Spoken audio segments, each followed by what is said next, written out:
What would be my most amazing space that I've designed up until now?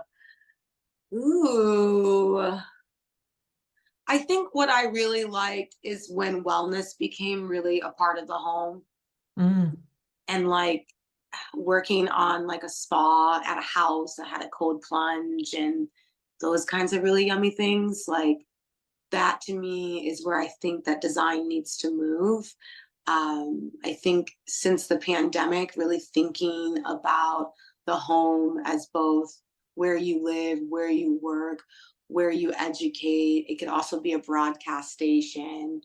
right. And that to me really gets me excited is about designing things that have lots of different purpose and can be used in lots of different types of ways.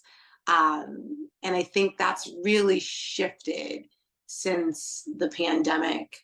I really get excited about ADUs.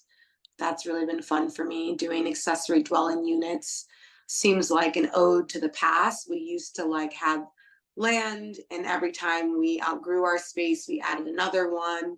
We didn't just move. So I love seeing people buy land, have a house, think about their grandmother coming, think about this needing to be a workspace over here, and just sort of growing their plots versus us just always seeing the households and families divided. Like seeing it start to come back together has really been exciting to see.